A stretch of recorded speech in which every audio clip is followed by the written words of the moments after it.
AUTOSAR. Explained by Annette Kempf. Welcome to our first session of a series of short AUTOSAR sessions concerning AUTOSAR Classic. We will start with the navigation and then look into more details.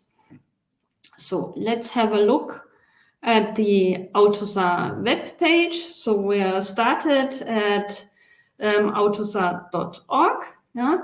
And there you have lots of information about AUTOSAR in general, the organization, the partners, and so on, which is, of course, very, very important on the work the AUTOSAR consortium is doing.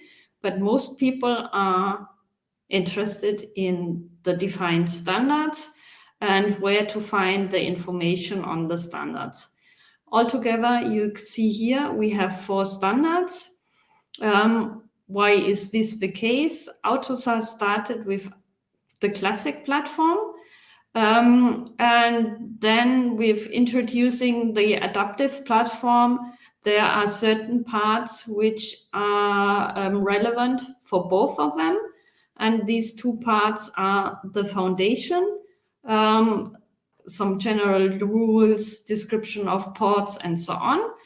And then also the application interfaces, which are defined in quite detail for the legacy or the very well implemented applications within the vehicle of the past, for example, powertrain.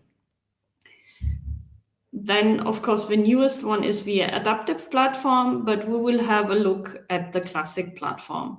When you click on Standards Classic Platform, the page is opening, which is giving you information about the Classic Platform. So you get some information about that the AUTOSAR Classic Platform distinguishes on the highest abstraction level between 3 software layers: application, runtime environment, and the basic software, and some additional information going with this. The application software is mostly hardware independent. The communication between software components and access to the basic software is done via the RTE. The RTE represents the full interface for applications. The basic software is divided in 3 major layers and complex drivers. And this part we will have a closer look at today. The current release has been released quite recently. It's the release 23.11, so it's always release time in November, and 23 is for the year 2023. This representation of AUTOSAR Classic has been introduced quite recently, so it's a while, but it's a major improvement on how it used to be. So navigation is supported very well now. And here you see the different layers. Oh,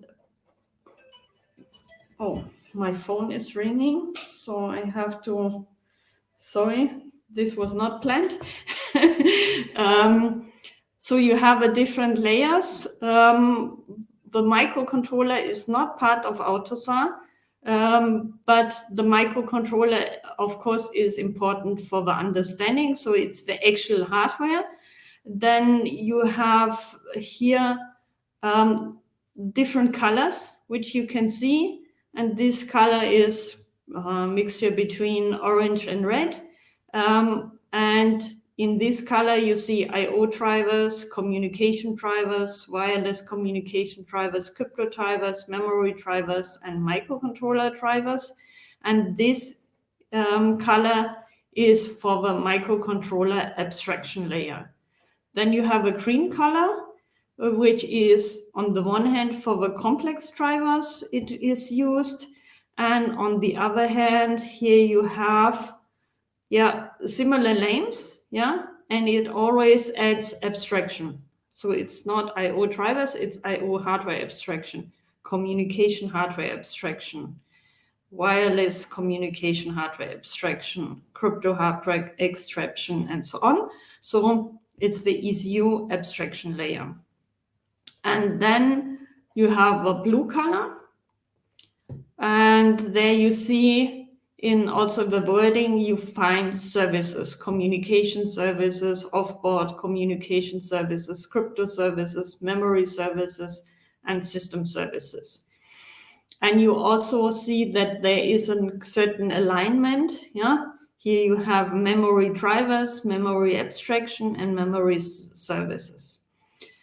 So this blue color corresponds to the services layer. Then, like we heard before, the RTE.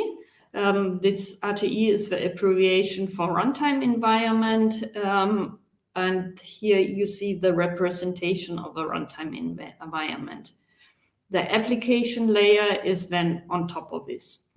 So for today, we'll only have a look at these layers and as on a general introduction to AUTOSAR. And this we can see with the e-learning, which we created for our learning platform, but we will see it in video format. So it will be played now. So I hope you enjoy, and I will be back to a short feedback and to say bye-bye afterwards. Enjoy. The main concept of the standardized ECU software architecture is the separation of hardware-independent application software and hardware-oriented basic software by means of the software abstraction layer, runtime environment. The runtime environment includes the control of the data exchange between these layers. This forms the basis for a component-oriented, hardware-independent software structure on application level, with software components as individual units. Because of their hardware independence, it is thus possible to develop software components without specific knowledge of the hardware used or planned, as well as to flexibly relocate existing software components to ECUs during development. On the upper side of the runtime environment, the abstraction layer enables the development of competitive and OEM-specific software applications. On the lower side of the runtime environment, it enables the standardization and OEM independence of basic software. Welcome back. I hope you enjoyed this short video on the different layers of classic AUTOSAR.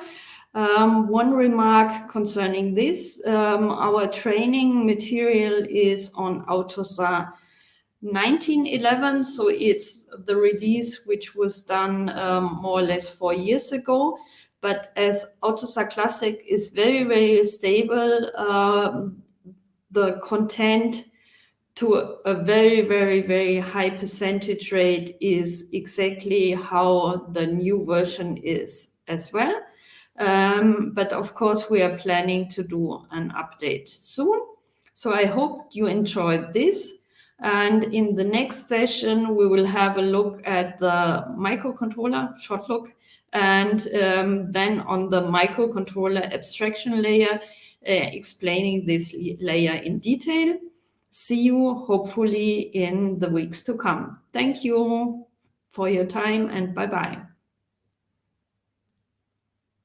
If you want to learn more about AUTOSAR and other interesting topics, go to embedded-academy.com.